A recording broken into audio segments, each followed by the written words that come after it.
So here are just some numbers, basically to kind of explain why we're here today, talking about this topic. And these are from the UKIE Diversity Census of last year. So if you look at these numbers, about 10% of the games industry are from non-white backgrounds.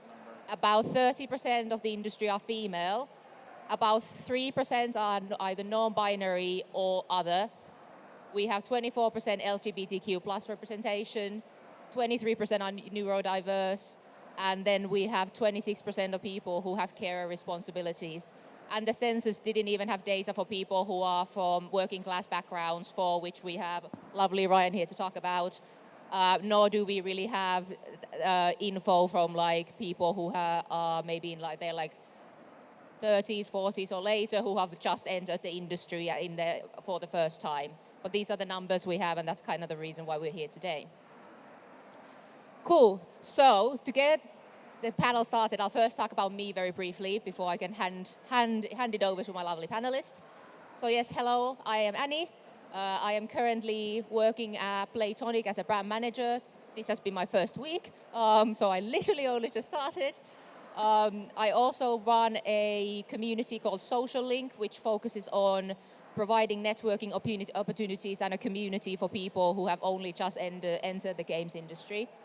And I also run a thing called Game Devs North, which aims to bring more kind of networking opportunities to people who live in the north of the UK, since obviously a lot of these big events take place in London or even Brighton or basically just in the south. And then just as, I don't know, my bragging rights, I've won a couple of awards, and I'm quite passionate about EDI and accessibility in games, and I am currently an ambassador for Safe in Our World, the mental health charity.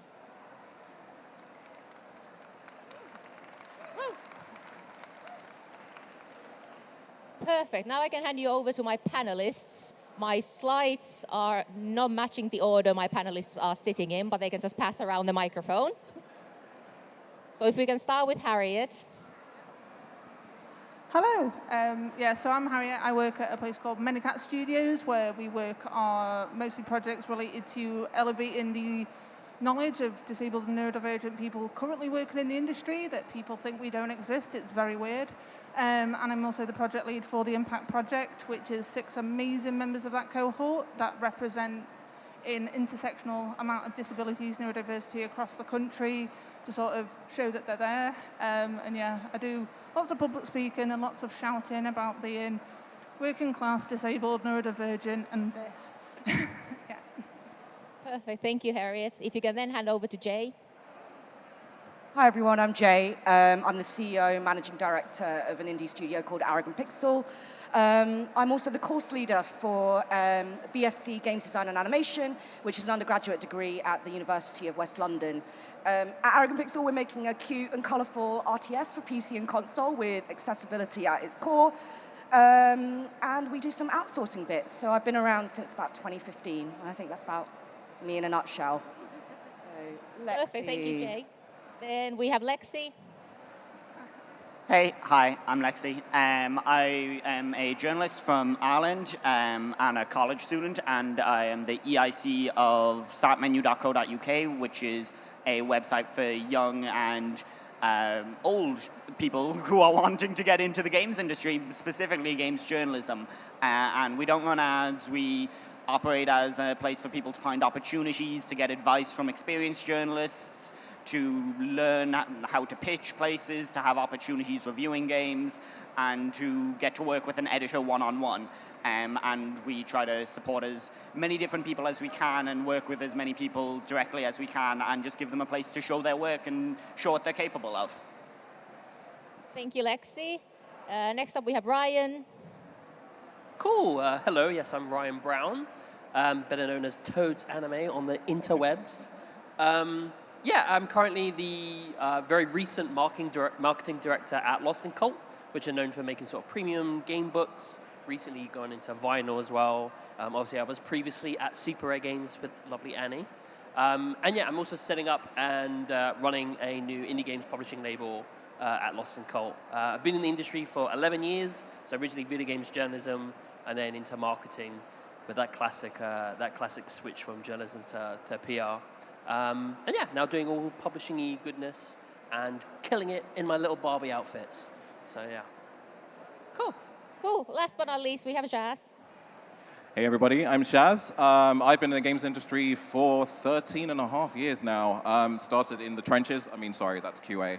I've done production, I've done concept design, and I've done a little bit of games events as well. So I've previously worked for Sega, Ubisoft, to name but a few as well.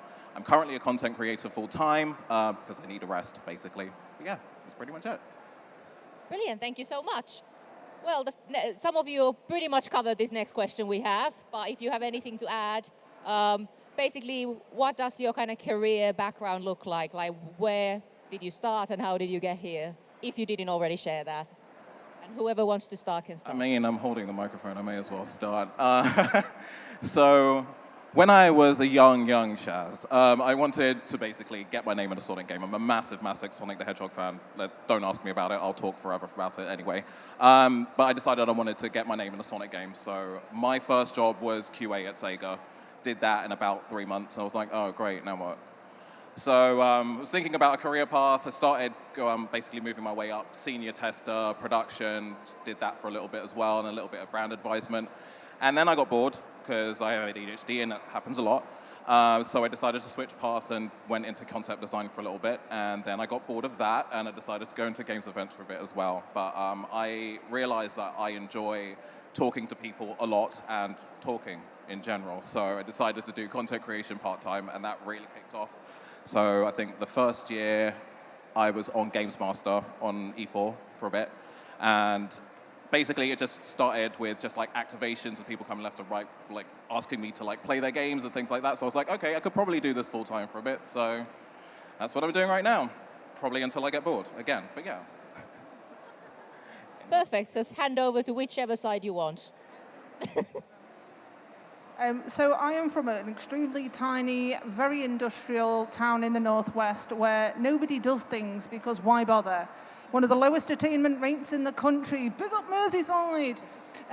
So basically, I didn't have any of this aspiration or anything because there wasn't anything. I think they're getting there, but there's still not a lot in that area. It wasn't until I was in my late 20s and I saw, I think it was For Honor, somebody with a cane walked up on stage on E3 and I was like, oh my God, I'm allowed. They let us in, oh my God. And that was it. I went to college, did some like graphic design because I thought that's where I was meant to be. It wasn't. Again, ADHD is like that with a lot of stuff where you're like, I think this is it. This is the thing. No, it's not. And then eventually applied to BCU, where I went to university as a mature student, sort of like blasted through that. Did a 2-year fast track degree, so that's a 3-year degree in 2 years. It's different. And so it was actually the company director of Manycats that actually first took a chance on me, doing a panel at EGX in 2018. So we're full circle. When I first started talking about disability representation in games, and then that's when I started doing accessibility consulting, working on production stuff, and then it just sort of, even with Manycats now, that role was because Chris was like, you should be doing this.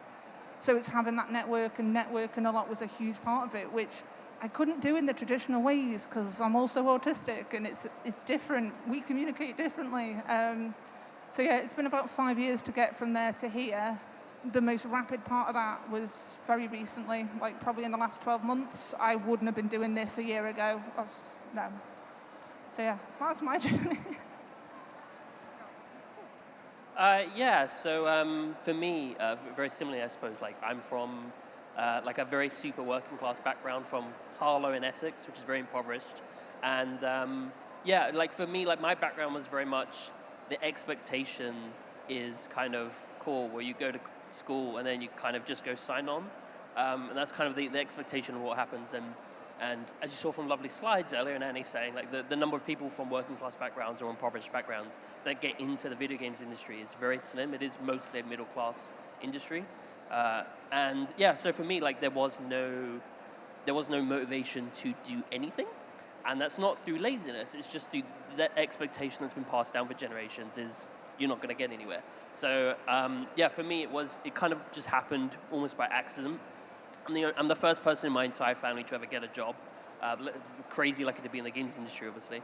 And yeah, for me it was, I just started writing as a hobby in the early PS3 Wii days. Sort of studied SEO, made my own site, and that did quite well. And then networked and stuff through the early days of Twitter. I refuse to call it X.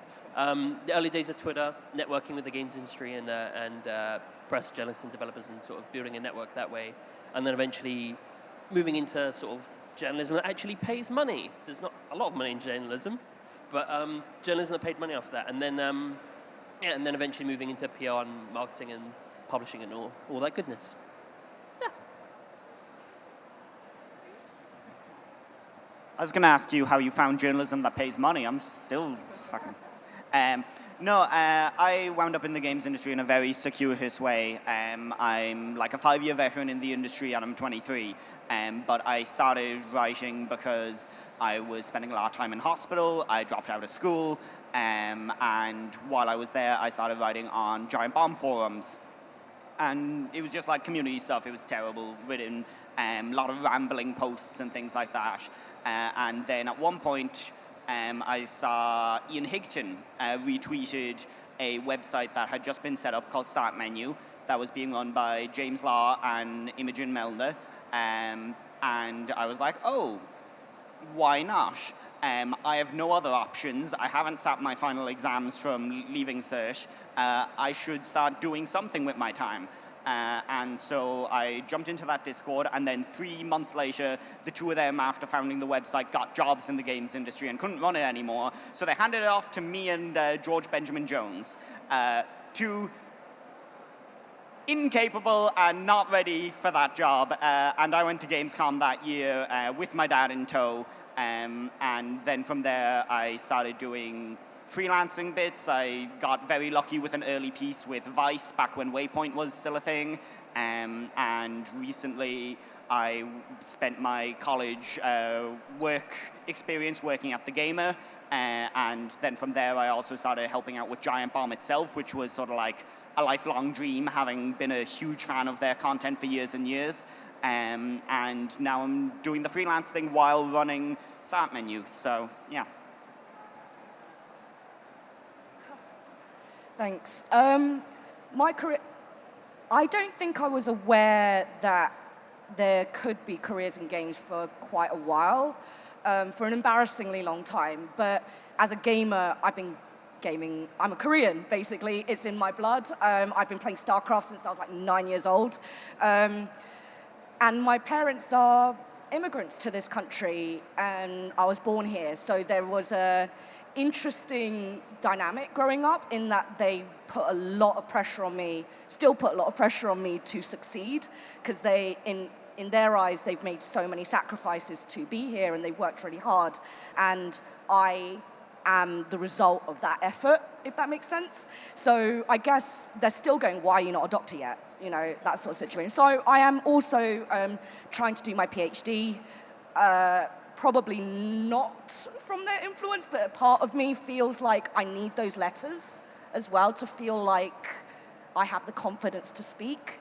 And that's kind of where my security blanket is actually academia. It's like being in a space where the role is respected.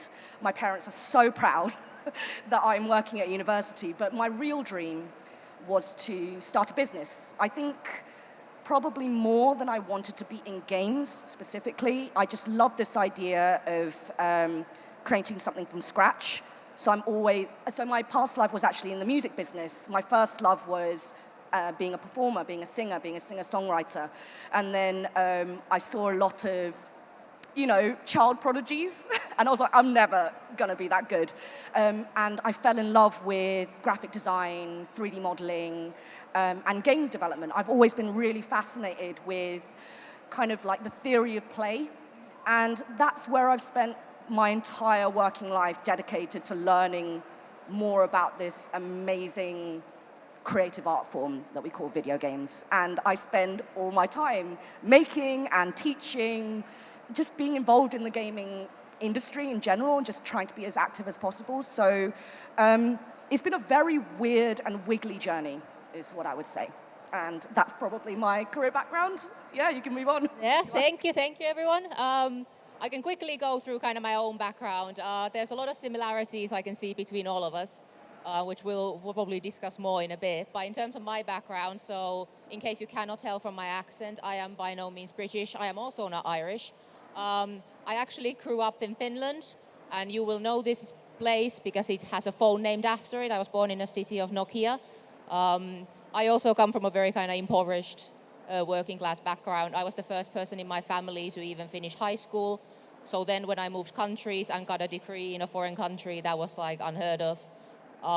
But similar to kind of what the others have been saying, like what Jay was saying, like I didn't realize that games could be an option as a career. Again, because I come from Finland, kind of in the middle of nowhere, and it was, I don't know if it's still like that today, because I'm not a parent myself, but back in my day, video games were kind of the thing that there was certain kind of associations with it. So for me, I was always told it's not a good hobby to talk about because people will think you're antisocial, you just don't get along with people, you have bad hygiene, you know, these stereotypical things of like someone who like, yeah, just that, those were the stereotypes. So I, growing up, often said, I don't have hobbies, even though I play video games all the time. So for me, it was only really when I was about to finish university that I saw, I think it was EA that was looking for like graduates or interns or something, and I was like, maybe there's something there. But I don't know how many in the audience are currently trying to get into video games. But for me, it took 3 years. My first job I actually got thanks to Ryan. Ryan offered me my first video games job. It's at Super Rare Games about 2 years ago. And yeah, as I mentioned earlier, now I'm on my first week as a brand manager at Playtonic, so it's been quite a ride getting to this point. Perfect. Then on to the next question, which goes along the lines of what are some of the barriers you think underrepresented groups face trying to enter the industry? And so many. So many. It's a really weird one because everybody's an individual, right? And they have their own strengths and weaknesses. So the barriers could be that when you go into a workplace, and especially if it's your first job ever as well, like actually sussing out what is a good and a bad boss, having a good and a bad line manager and what that looks like, what a healthy workplace looks like. You don't have a point of reference, so that's really difficult if it's your first role. So the advice that I would give would be pick up a really crappy job, while you're in university. Learn what it is like to be in a workplace where people don't appreciate you, where you just got to learn how to like get up every day and just go to work and earn money. And it doesn't have to be in games, and I'd probably say it shouldn't be in games, like your first ever job. Just go out there and learn what it is like to adult for a bit, because you don't get that experience at school, and you don't get that experience anywhere else. You have to just start. And then through that experience, you get to be like, oh no, I'm not going to work for a place like that. I'm looking for something very specific. And once you have that vision in mind, it becomes a lot easier for you to turn opportunities down, because you can spot those places that might not be for you. And some places really aren't for you. That's the thing. Yeah, that's the one piece I'll give. Would anybody else like to? Yeah. I have one word. It's called assumptions. Assumptions about yourself, assumptions about others. We are, as humans, naturally judgmental. It's how we have survived this long. Great skill to have. It keeps us safe, but not when we look at someone and go, clearly she's not autistic because she put makeup on today. It's like, well, no, that's war paint, love. So it's making assumptions and sort of meeting people in the middle with things. And for our neurodivergent lot, I promote a ethos that I call the reverse reasonable adjustments. Communicating with neurotypical people can be quite challenging, so if we give them the help that they need to be able to communicate with us, it works both ways. It's fantastic. But yeah, it is the assumptions. I also echo what Jay said with the job. I worked retail over the pandemic. I highly recommend it. No one's allowed to bully me anymore because I've had a lot of that. You don't know pain until someone's shouted at you because you don't stock hot tubs. It was a lot. But I recommend it because it helped me understand like the parameters of the work industry, what a bad person was, what to do in a situation. You will not get that in the games industry. There won't be people to teach you those skills because it's not a job like a retail job, it's a career, and so the structure is completely different. And also people make assumptions all the time. Like when I was younger and I dressed like a Scouser, tracksuits, the whole lot, looking like a Harry Enfield skit, people would make assumptions that I was there in their shop to steal because my accent was stronger than this. Whereas, if you make an assumption, you're basically deciding for somebody who they're going to be. And if you just sort of arrest that assumption and be like, maybe I should ask them instead, it makes a big difference. Cool, yeah. I mean, for me, in case you can't tell, big gay. But if I'm being completely brutally honest, like on that side of things, it hasn't been that big of a barrier in life, yes. But for in industry, not really, other than, I don't know, people throwing slurs at me on Twitter or something. But in terms of like actual industry, not really. But for me, like the biggest barrier definitely is trying to enter the industry, being from that working class background. I didn't go to university. A lot of people from my kind of background didn't because, they're not encouraged to because you're going to get in debt and all that sort of stuff. And then trying to actually break through and get into the industry is hard for anyone, especially at the moment, especially in the current state of things. So for people from that background to try and break in is very difficult. And I find a lot of people also a lot of people are motivated because they want to be in games, they want to work in games, but don't necessarily know in what field.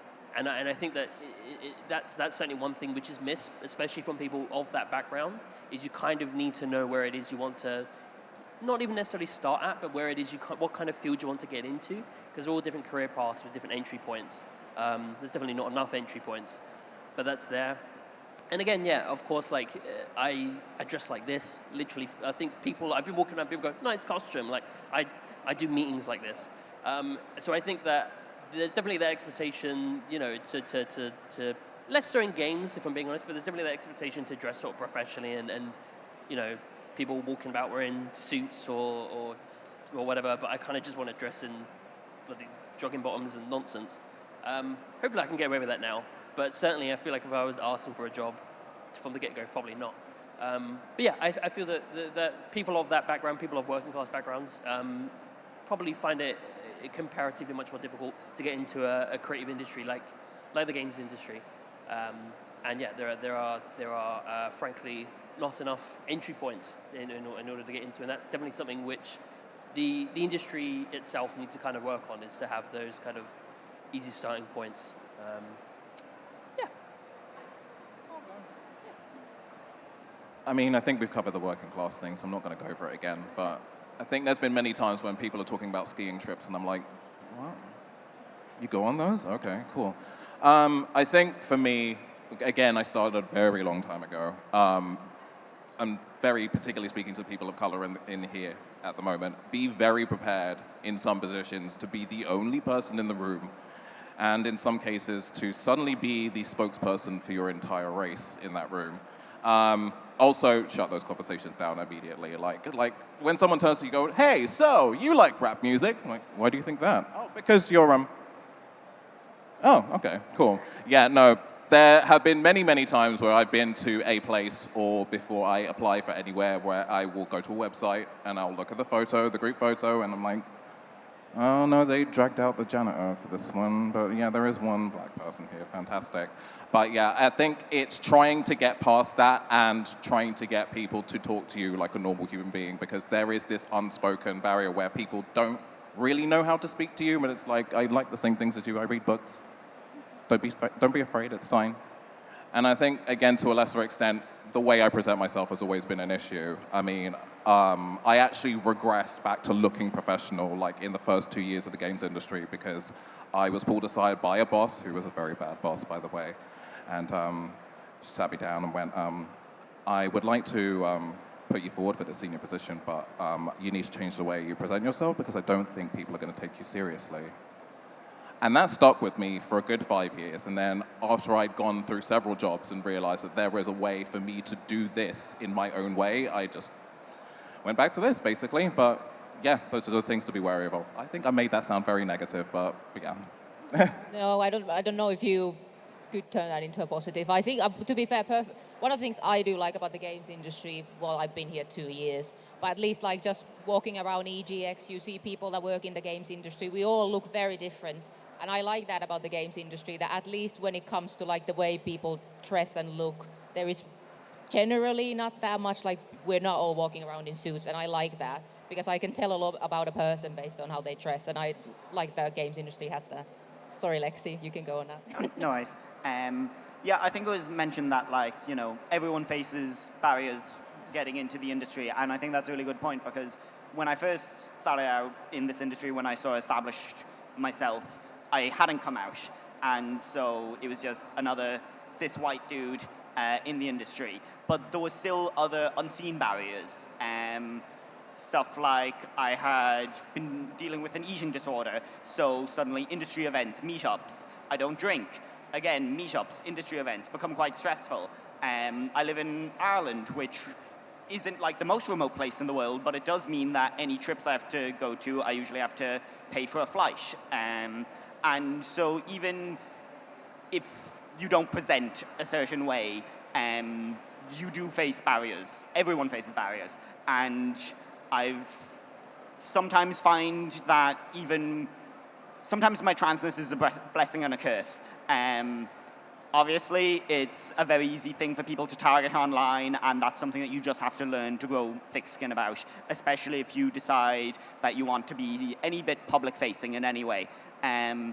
But other times I've realized, especially as a journalist, that it gives me a unique perspective. And when you're pitching, when you're trying to get someone to employ you, they want unique perspectives. They want a perspective that someone else doesn't have on another website or in another magazine or whatever.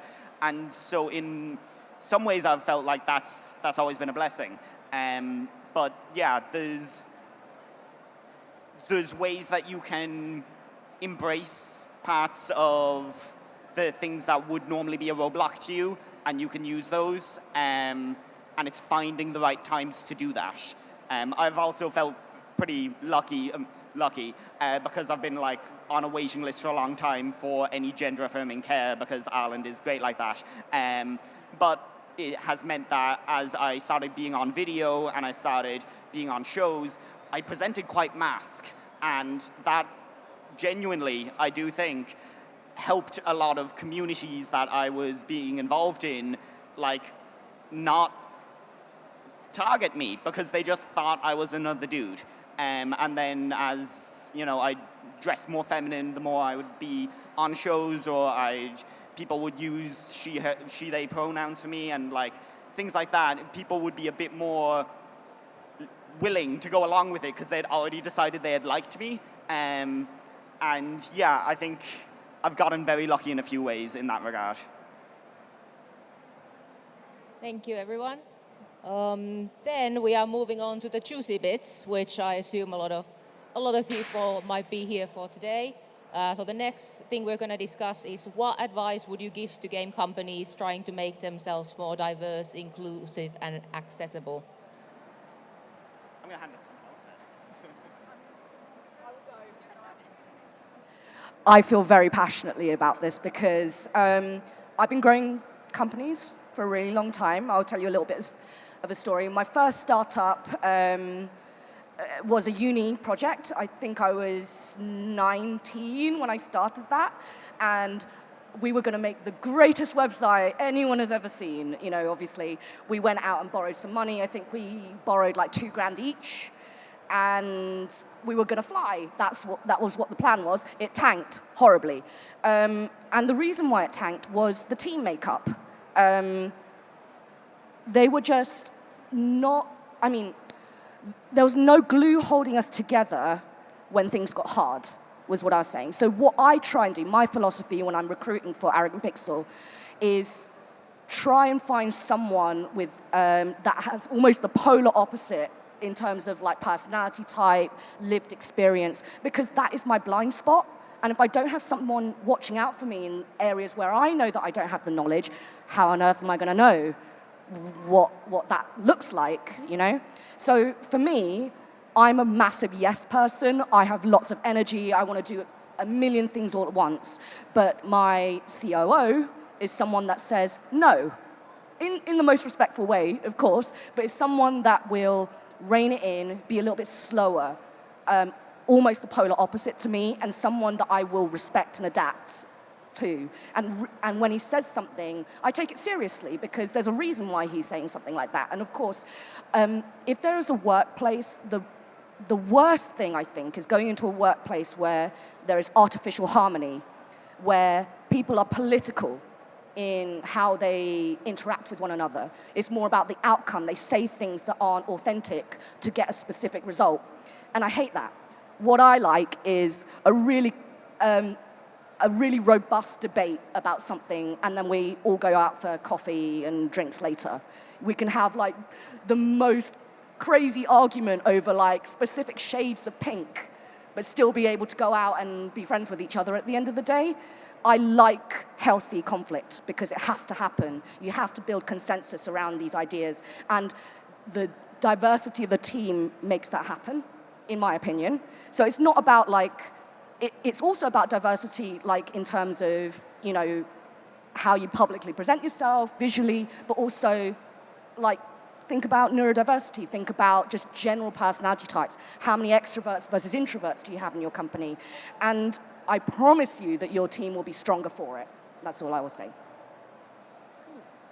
Yeah, tying back into something we said earlier, I think it's interesting that if you talk to a lot of people in the games industry that are on sort of a ground level, so marketing, maybe journalists, or people on that level, non-executive levels, generally speaking, we're saying that this, you know, everyone's wearing different stuff and everyone is diverse and looking at stuff. But then when you look at the top, when you look at that executive level, it is 56-year-old white men in business suits. And that's like overwhelmingly what it's like. Like I've been to industry events before. I'm like, I'm gonna go to this after party at the industry, and I go in and it's a room full of white men in suits. I'm like, damn, I have nothing in common with any of these people. Like there's nothing, I'm so unapproachable. So there is that diversity on other scales of the industry, and I think people are focusing on that, and that's improving. But at that executive level, it really does not exist. For the most part, it is that area, and obviously everything trickles down. Everything comes from the top, and so it really is that area that needs to improve. And in terms of when we're talking about the lack of opportunities for people, again of all diversities, working class backgrounds as well, one of the issues is what you'll see is even those entry points. So you know you want to be a junior QA, you want to join as junior PR. Those entry points still require experience. That's what they are asking for. They're still like, you need 2 years of experience. You need this. Where are you supposed to get that experience from if everyone's saying that?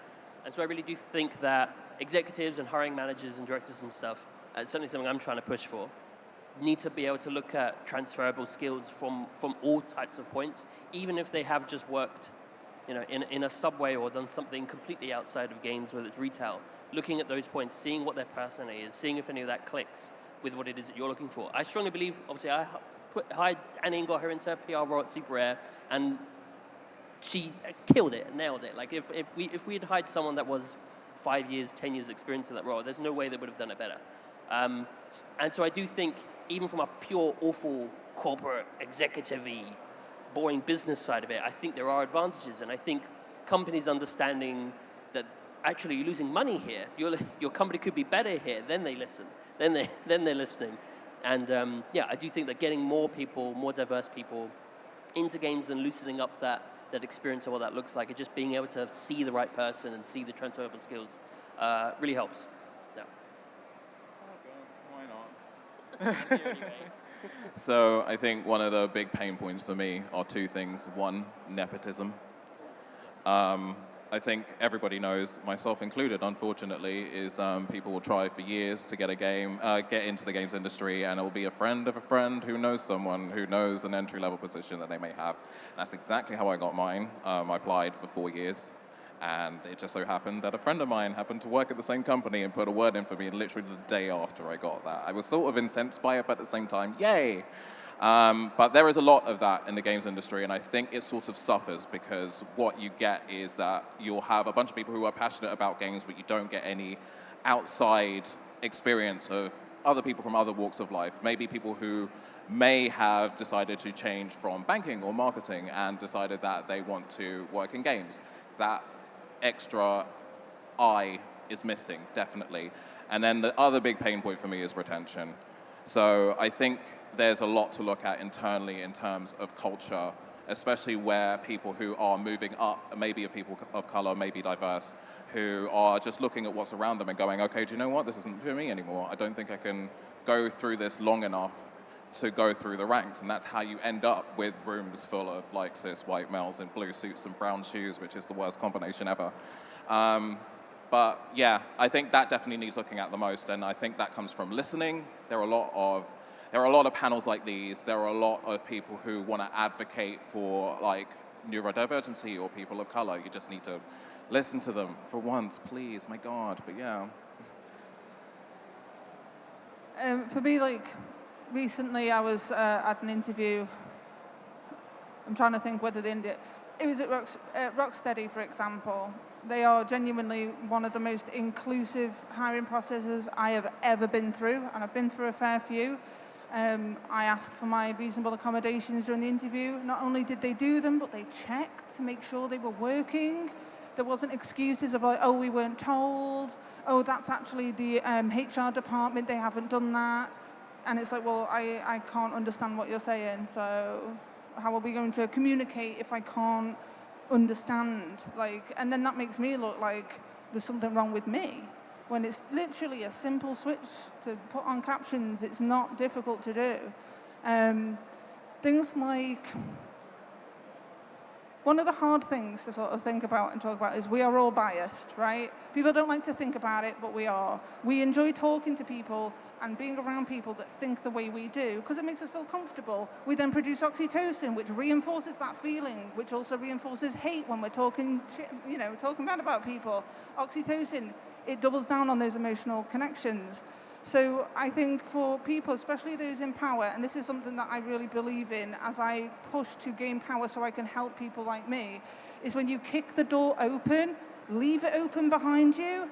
The amount of times that I have tried to make connections and then people have gone forward and I'm like, oh, you know, like someone running ahead of you and you just see them in the distance just becoming smaller, like a little silhouette, and you're just left there to sort of go, oh, so not me then. What was I for? Oh, I was your neurodivergent friend. I was the pet autist. I get it. Fine. Yeah, okay.